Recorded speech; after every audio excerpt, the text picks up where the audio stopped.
谢志峰。大家早上好。好。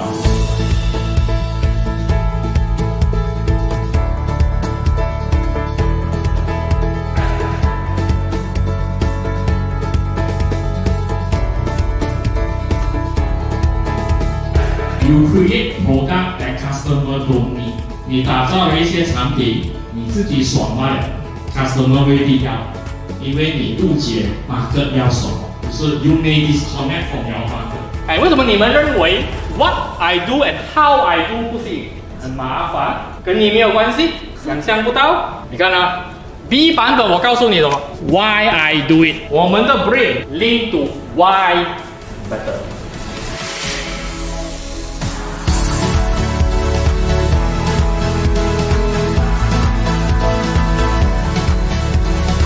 简单、清楚 ，very clear。Straight to the point， 教学方式都是还蛮自然的，然后就不会很严肃、很轻松。以前我们做的方式太过复杂，我们从导师呢，我们大概就知道说，我们能够的话就尽量的简单化。非常谢谢老师了，因为今天他讲的这个整个 marketing 的步骤都非常的 clear， 也发现了很多的一些改造的一些点。有没有很多 marketing 的方法？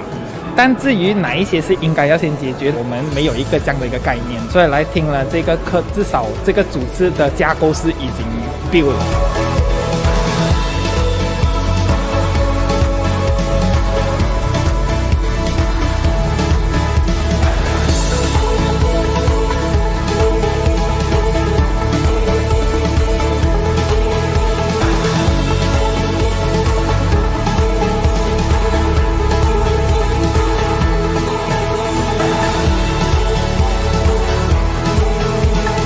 Level up， 耶！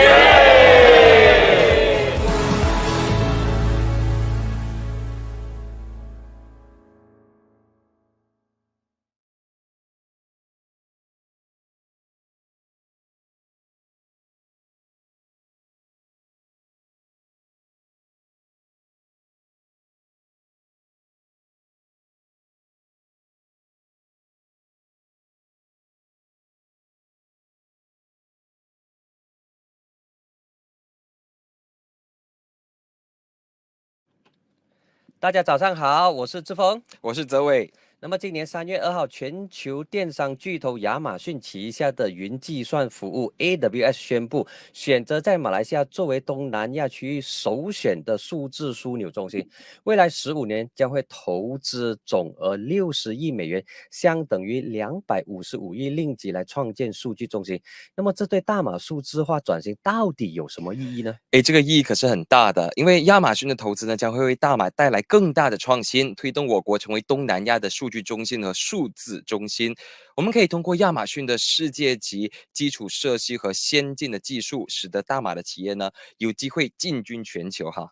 那么今天早上我们非常荣幸邀请到来自美国的亚马逊云计算服务总经理，他是负责产品，同时负责数据保护和监管服务的。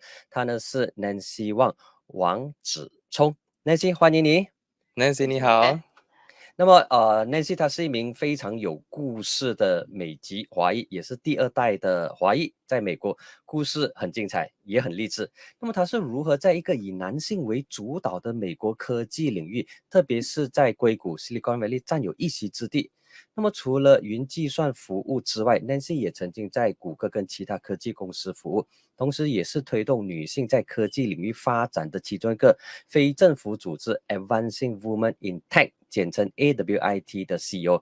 那么同时他也是著名财经杂志福布斯 Forbes 的专栏作者。欢迎你 Nancy， 感谢你抽空上来接受访问。谢谢，很荣幸我能今天在你们这个 studio。 OK， 那么你是第一次来马来西亚吗？是的，第一次来。感觉如何？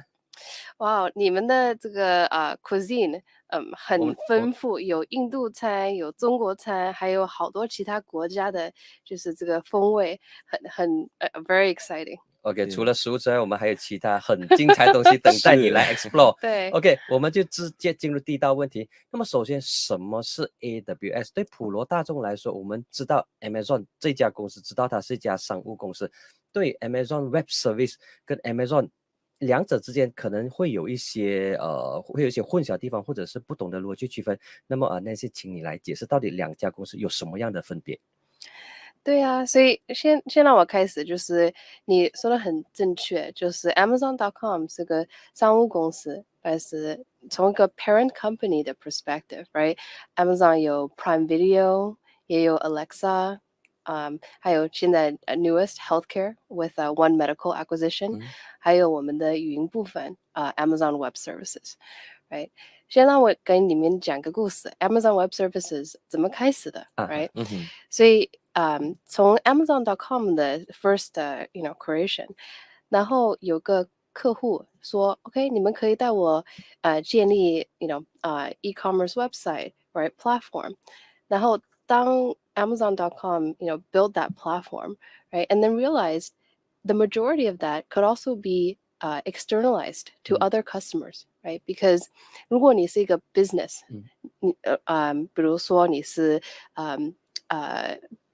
fashion business, right? 你的 core business 是 fashion, right? 你的 core business is not maintaining servers, right? Or making sure the data is secure, right? So if we're able to provide a first-class, world-class platform that keeps your customer data secure, enables you to securely process transactions on the platform, and also list your products on the platform, then that's us taking away the undifferentiated heavy lifting from customers, right? And so you can see, publicly, some customers that we've accelerated in that process, like Netflix, right? Like, Robinhood, like Capital One, right? And those are just to name a few, companies that have quickly reached, multi unicorn, right, decacorn status because AWS has been able to essentially take away the undifferentiated heavy lifting.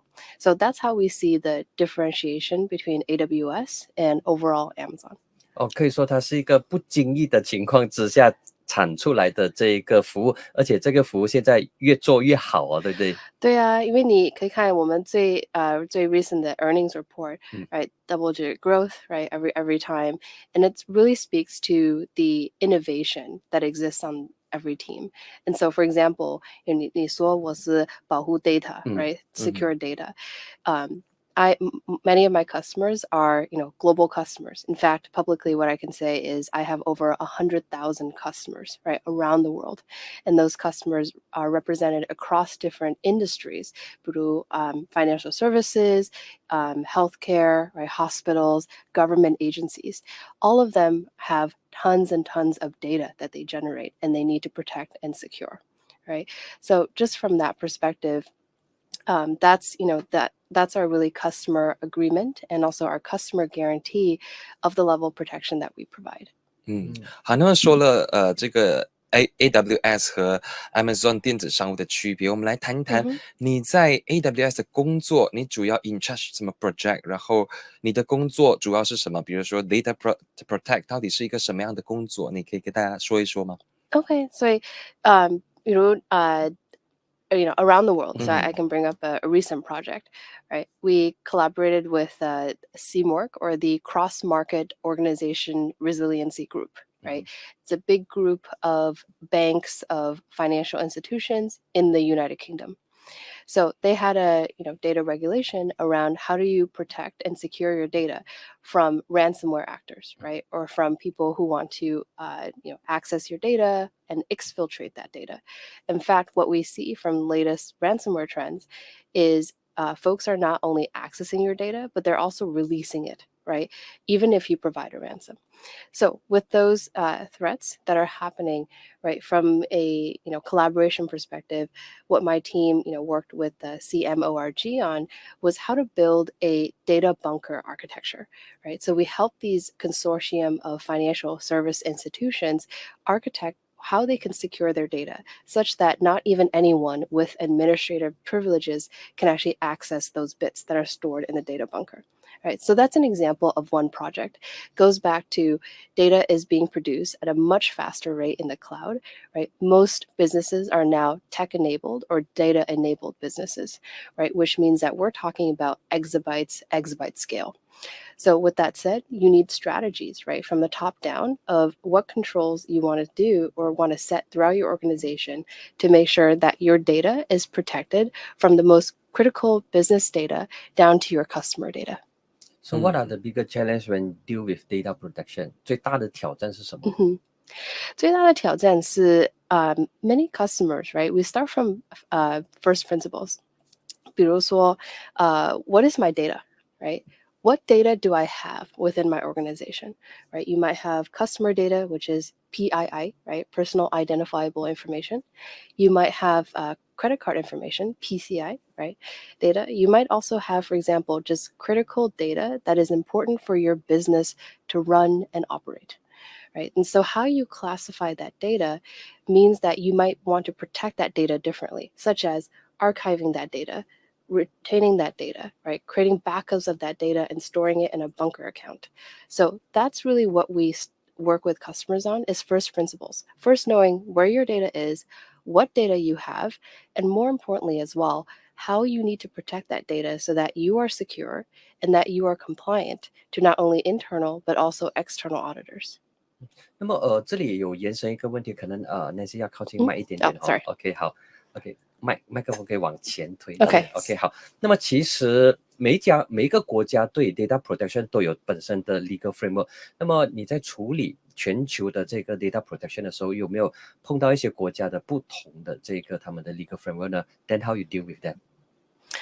Yeah, 因为每个国家都是 they need to prioritize the businesses, right? And their customers first in terms of coming up with the localized data protection laws. So what I typically see in terms of common themes, right? And this is important for my team because if you think about AWS, right? We are a very global company and we operate regions in many countries around the world, which means that we want to give the same experience, right? We talk about, the upcoming sort of Malaysia region, right, and regions that we already have in other countries, is we want to provide that same experience, same API-driven experience, right, same platform capabilities, which means that from a product perspective, we want to find the commonalities, right? And so some commonalities that we found in countries around the world, which is, you need to protect customer data, right? You need to also prove to regulators that you are protecting that data and that data is secure from, maybe unintentional deletion, right? Accidental deletion is one of the biggest causes of, hey, my data's gone, right, when I need it. Or maybe actors, right, who want to maliciously access your data, right, encrypt your data, insert malware signatures on your data, right? So whatever that sort of data path is, we want to make sure that's secured. And that's really the common themes that I'm seeing across different countries. Okay, thanks for the sharing. OK， 回到来马来西亚，那么马来西亚到底有哪一些亮点跟哪一些优势能够吸引到 AWS 来马来西亚投资，而且是未来15年投资60亿，相当大笔的一个数字是 USD， 然后折合马币差不多255亿令吉来建立数据中心。那么作为东南亚区首选的数码枢纽中心，那么这是一个major 的一个决定。那么 AWS 在做这个决定的时候，它考量的因素是什么呢？ Yeah, 所以第一个就是我们看这个国家你们的a lot of technical skills, right? Highly technical workforce, right? And also, the just in terms of the population, right? There's many large customers and corporations that are in Malaysia where we see a lot of opportunity extending our scalable, for example, all of the benefits that we provide customers from the AWS cloud platform perspective, such as ease of use, right? Scalability, endless elasticity, right? And of course, security, which you've heard from our CEO is our day zero job. Right. So from that perspective, we just see a lot of opportunity from that technical workforce where we can continue providing programs such as AWS Restart around universities, right, as well as our online free digital learning badges, right? For example, if you're curious about data protection, I actually have a digital learning badge. We have about 10 courses online where if you go, you can learn about everything for free. Yeah. Anything from backup to disaster recovery to archive to secondary storage, right? We can teach you anything that you would like to know about data protection on AWS. And that's the same for file. For example, if you want to learn about how file systems work on AWS, how object storage works on AWS, Amazon S3, machine learning, analytics, so on and so forth. I see. So 大家一定很关注，特别是一些商家、一些企业，不管是大型公司或者是 SME 哈，中小企业，怎样可以从 Amazon 的这个 AWS 的投资这个 invest 里面有 benefit 到，就是有受益到。对。对啊，因为我们的customer base, right? 有 SMB, small medium businesses, 有 startups, 有 Fortune 500 customers, all the way up to Fortune 10, right? 但是他们的共同的 theme 是什么？就是得到云的 benefits，比如像那个 elasticity, pay as you go model, consumption model, right? And especially, for example, use case, the global footprint that we have. Right. So if you think about one of our customers like Netflix, for example, right, to serve a global audience, right, they need to have the points of presence in many regions around the world for streaming, low latency. And that's really the benefit that we see here with our investment in Malaysia, is that we want to bring the same capabilities around low latency, that resiliency locally to companies here. OK 好，那么Nancy 你认为说亚马逊在马来西亚的电子商务市场和数据化的发展过程当中呢，可以扮演什么样的一个角色？ So what kind of role that AWS can play in Malaysia to enhance our digital economy? 对啊，就是 like I said before, I think helping businesses really accelerate, right? So everything that is undifferentiated heavy lifting around, storage capacity, right? Compute, machine learning capabilities, setting up analytics. Because let's say if you're an e-commerce company here in Malaysia and you want to be able to see, okay, what are the purchasing patterns that my customers are making? What stock do I need to have? What optimization can I do around my supply chain? Well, with AWS, you can scale that endlessly. Right? And so that's just one very specific use case, but there are many, many more that AWS can power. OK 好，那么节目来到这里，我们暂时小休片刻，等下歌曲跟资讯回来之后，我们继续有 Nancy 在节目的现场。OK 好，欢迎大家回来。节目现场呢，依然有亚马逊云计算服务的总经理 Nancy Wang。Nancy 你好。你好。那么我们延续之前刚才讨论到的一个课题，那么 AWS 在这个市场可以说是相当有影响力的。那么在这个市场之外，其实你们也有面对其他的竞争者，比如说谷歌，比如说微软，比如说华为，或者是阿里云。那么 AWS 它的产品的优势在哪里呢？如果对比其他的你们的这个竞争对手。对，这样的话我可以borrow一个 Jeff Bezos speaking, right? 他说我们是 customer 或者顾客 obsessed, not competitor obsessed. 这什么意思呢？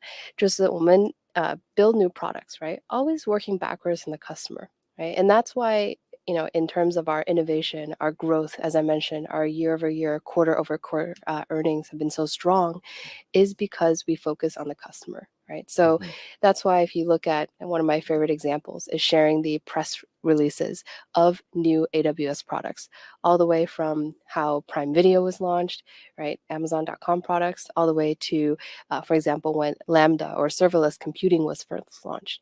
If you look at those press releases, you'll see just how much attention Amazon places on working backwards from the customer need and the customer requirements. And that theme to today is why we've been able to innovate so quickly and also become a preferred cloud provider for many customers. So if I may ask, so which one is your main competitor? 谁会是你们的最主要的这个竞争对手呢？还是刚才你已经在答案里面给出了你的这个答案？ I would say it's probably stick to my earlier answer, Okay. but frankly, the biggest I would say enemy is us again not innovating fast enough, right? Not working backwards from the customer. OK sure. OK 好，那么说回来就是AWS 在马来西亚，它的客户是哪个 field 哪个领域？好，你们在踏足马来西亚之后呢 ，AWS 它是否瞄准了新的 market 新的 target market？ 你们是怎么看的呢？ Yeah. So from our perspective, we don't rank customers, but certainly there are many very well-known customers in Malaysia that we are excited to work for and work with, right? And partners that we're really excited to collaborate with. So just a few, I'm sure you know, right? Cellcom, Digi, right? PayNet, Petronas, and also with partners like Carsum, right? Berhad, StoreHub. Oh, right? big names. Yes, and so we're excited to really work with that community. And of course, some that I may not have mentioned are also on our list of partners, right? Customers to work with. And so whereas from a company perspective, we don't rank customers based on their revenue or size, we treat all customers equally, but those represent some of the leading players in Malaysia that we will be certain to work with. 那么在亚太区有12个 AWS 的这个区域，那么在东南亚呢就有4个区域，包括在新加坡成立的2010年，然后印尼加卡大的2021年，那么接下来是马来西亚跟泰国是新的 AWS 的这个区域。那么在 AWS 的投资当中，马来西亚应该是你们全球扩展的其中一个部分。那么你们在全球的部署，在战略性的这个部署是有什么样的这个考量呢？如何看待这个亚洲 as an emerging market? Yeah, it actually, you said it just right. If you look at, our investments in Asia so far, right? You mentioned Jakarta. There are, new regions that are coming up in Australia. Of course, our investment in Malaysia, for all the reasons that I had said before around a highly skilled technical workforce, right? Many people who are excited to learn about cloud, who are excited to take some of our cloud trainings. That's the opportunity that we see. Course, in addition to the companies like Petronas or Digi and so on and so forth, who we can really accelerate their existing businesses with the power of the cloud. That's the opportunity, and that's why we made that investment in Malaysia. Now, with that said, some of our considerations, although this can be different, right, is really working backwards from the customer requirements and the customer demand. That when we look at adding additional footprint or additional regions, so I'll leave it at that. Okay. Yeah. So 除了在马来西亚投资建造这个数据中心之外 ，What is the next step AWS in Malaysia？ 你们有下一步的打算吗？ Actually, yeah. So actually today I toured Midran where do we tour today? Moranti. Oh, Moranti, okay. Yeah, so we toured Moranti, and that's a site that would be great for the AWS digital training programs to partner with, right? Because they're serving a growing entrepreneur community, and with if we're able to enable that community with cloud skills and cloud training, right, you end up with an even more skilled workforce, right? More founders, more businesses that are being powered by AWS. So that's just, of course, one example that I see. Aside from training, right, that's where we'll be doing, of course, some planning over the next couple months, a year. We'll be able to share more details as we get closer to the date, but certainly getting ready for our official launch. 好 ，OK， 好，谢谢。那么我们聊完 AWS 一些比较硬的科技的这个课题 heavy stuff 之外呢，那么我们回到Nancy 本身，因为 Nancy 你本身是在中国出生，然后从小跟随父母到美国，那么我相信这一段的这个过程、成长背景这段 journey 对你日后的学习以及职场生涯肯定有很大的影响跟很大的这个帮助吧。那么你如何去形容过去你在不同的这个国度里头生活，那么对你的本身的成长带来什么样的这个影响呢？对啊，经常有人问我，你从中国，然后在一个小城市，在 Wisconsin 长大的时候，你有什么感受？然后从 Wisconsin 在上大学到了宾大，来读计算机，你有什么感受？然后我的意思，我的爸爸在中国，南京是教授，然后我妈妈是教高中数学。但是他们为了我搬到美国 ，right， gave up their careers，所以我就看到他们这么努力 ，right， 我妈妈最困难的时候，她是打扫卫生的 ，right， 从高中数学老师变成洗马桶 ，right， 这我看她这么苦的以后的话，我说我这个人必须不能辜负他们的希望，对，他们到美国移民都是很苦。我记得我爸爸做访问学贷的时候，一个月的income lower than $500，right？ 所以有时候我们的 family like we couldn't afford to eat meat on certain days because we couldn't afford it. So from that background, it's like I need to work hard, right? I need to make sure that they didn't give up their careers for nothing, right? And so that's kind of the drive. And then I would say, after 大学，然后工作的时候，to I think another topic, right, is 我看到a lot of the leadership, right, in tech companies or just in Silicon Valley companies in general, are all men, right? And so from my perspective, why is that? And I've always been a very 很好奇的一个人, right? I love problem solving. But I thought about it. How can I hack this problem, right? How can I solve this problem? And it goes back to, okay, so what are some of the barriers, right, preventing women from reaching leadership roles, right? Whether it's lack of mentors or maybe, having the right skills. And that's why I started a nonprofit organization called Advancing Women in Tech, right, to solve those problems. So today we have courses on Coursera for training. We also have a very robust mentoring program where we've helped, for example, companies like MongoDB and also AWS, Amazon Web Services, to help their, let's say, women founders or emerging women leaders get the skills and the mentors they need to be successful in their executive careers.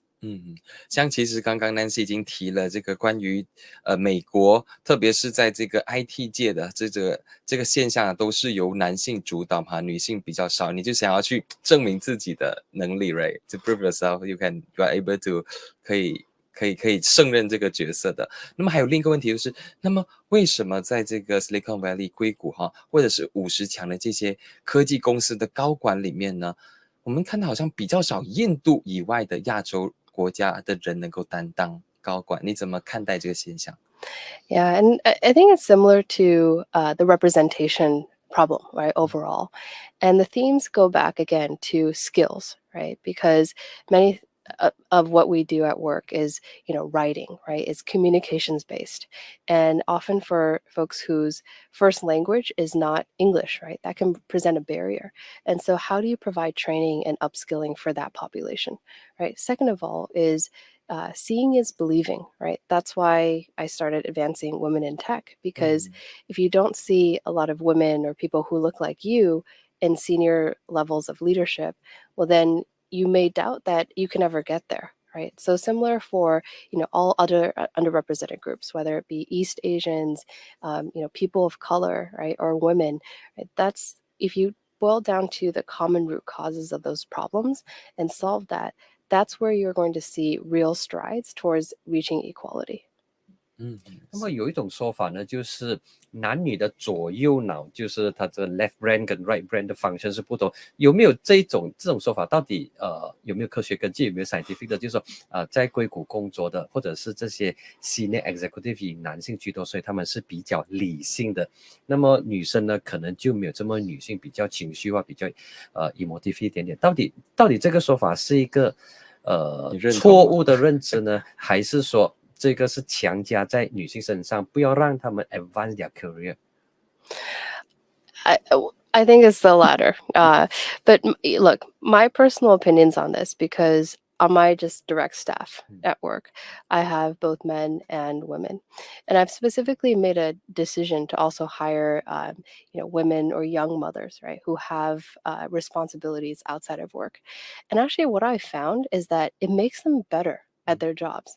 Why? Because they are much more efficient, right? They're better at prioritizing if they have responsibilities outside of work. And so they're much more focused, right? Work is work, and they're able to produce a very significant amount of output. That's what I found. OK， 那么来聊一聊刚才你已经有提到的 Advancing Women in Tech。那么这个组织成立了多久？那么现在它处在什么样的一个情况？他们有没有 expand 来到亚洲呢？还是它只是局限在美国而已？所以我们成立的时候是2016年在旧金山， right? 所以一开始的时候是当然就在美国是 West Coast, right? 旧金山、西雅图，然后慢慢的 gradually expanded to 中部，比如芝加哥，东部纽约，还有欧洲，我们在Berlin，巴黎也有communities, right? 然后从大概2020年的时候 during COVID, right? Pandemic, right? So, 我们的 in-person workshops could no longer be held. 但是我说 even though you can't have in-person workshops, right? You still need to reach the community. So then what did I say? I was like, okay, what is a platform, right? Where we could still reach the community even without gathering people in person? Coursera. Right? So if you use Coursera, right, you use the same training materials, you can reach an audience of thousands, of tens of thousands. So that was my hypothesis, right, back in 2020. So we put our training materials that we used in in-person workshops on Coursera. And today I'm pleased to say that we have over 35,000 enrollments, right, in our courses. And that's where we really see the acceleration in international presence. For example, we have a tech boot camp in Nigeria called Tech for Dev that are taking our courses for all of the women entrepreneurs going through that boot camp. We also have universities in South America who are also training their students on product management, cloud product management, engineering management through our courses. And most recently, in the last 2 years, we've had chapters in Chennai in India, as well as in Australia, right? So you're really seeing, the pandemic, we used it as an opportunity to pivot into online training, but that online training has carried us into other parts of the world where we were not in before with just in person. 那么有没有一些针对东南亚 Is there any specific program targeted for Southeast Asia country? It is something that is currently on our roadmap. And so taking a leaf out of Amazon's book, right, working backwards from the customer, we want to understand what the community in Asia need, right? What does tech leadership representation here in Asia look like? And so that way we can adapt our programming that we've created for North American, for European, South American, African audiences to the specific needs of the people here in Southeast Asia. So another question is, who are the funder of AWIT? Sure, 我们很幸运有很多 funder, 比如说 Google. So it's an independent nonprofit. So even though I'm at AWS, the funders for AWIT can come from many different areas, including Google, Twilio, MongoDB, AWS, AWS startups, specifically venture capital firms such as Madrona Ventures, such as Emergence Ventures in the Bay Area, Redpoint Ventures. And so as the list of our partners and our sponsors grow, it's also a way for us to grow our reach to a global community. 在我来看，其实 Nancy is like a slash， 就是你很多不同的身份啊，你是一个高管公司的高管，然后你还是这个 Advancing 这个 AWIT 的其中一个 CEO， 然后你也是福布斯杂志福布斯的专栏作者哈。那么你最关注的议题是什么？还有风险投资，所以你很多身份。You did a lot of things. So you wear how many hats? Oh, I have a whole closet. But I just kidding. But it's really evolves around a couple of themes, right? So yes, you can say if you list all my titles, I am a venture partner for Felicis, right? I'm an executive at Amazon. I founded AWIT. I'm on several advisory boards and boards of director of my engineering school. But if you look at sort of what is the theme that ties them together, right? One is innovation. I love new ideas. I love pushing the envelope on what is possible. Right. So that leads to startups, that leads to investing, and that leads to actually AWS as well, right? There's so many things that AWS does that is net new, right? Innovation, and we're being a thought leader in so many areas, including security, right? From a second perspective, it is the community and social impact, right? That's where AWIT comes in. That's where our digital training programs comes in, right? Because, I've been able to accelerate my career because of so many sponsors and mentors and people willing to help me. I need to pay it forward, right? And so that second pillar around, social impact and elevating the community. And then the final pillar is, giving back to the community that I identify with, right? Which is women and, being East Asian, right? So that's why, on my team alone, because I'm in a position to make hiring decisions, right? To help influence promotion decisions. I want to look at promotion and hiring decisions from an equitable perspective, right? Which means that no matter what race, background, gender identification you have, right? We purely look at what Amazon says, your result, right? How do you deliver results? And that should be I enforce that in what I do, right? That should be the main and only deciding factor of your career. Okay, one last question. 谁是你职场上的 mentor? 职场上的 mentor 是我的现在的老板，他的名字是Wang actually. So he's the vice president of, remember all his titles, storage, edge, and data protection as well. And so he is he leans forward, right? And he wants to make sure that in terms of, the general manager opportunities on his team in his org, right, that he's always considering underrepresented individuals for those roles and setting up mentoring structures within, the company and his team to make sure that those people succeed. 好，今天我从 Nancy 身上学到了很多，也看到了第二代就是从中国去到美国发展，然后取得非常不错的这个成绩。非常谢谢来自美国亚马逊云计算服务总经理 Nancy Wang。Nancy， 谢谢你的分享。Thank you, Nancy. 谢谢 ，Thank you for having me. All the best to you.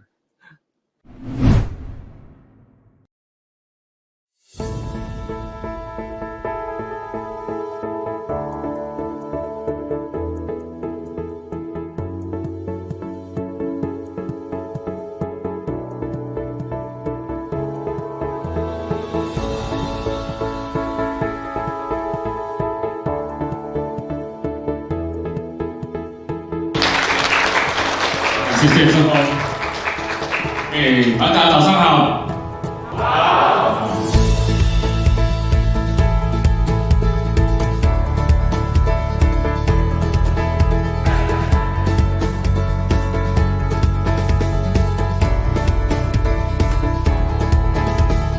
You create product that customer don't need。你打造了一些产品，你自己爽卖了 ，customer 未必要。因为你误解 market 要什么，就是 you may disconnect from your market。为什么你们认为 what I do and how I do 不行？很麻烦，跟你没有关系，想象不到。你看啊 ，B 版本我告诉你什么 ？Why I do it？ 我们的 brain link to why better。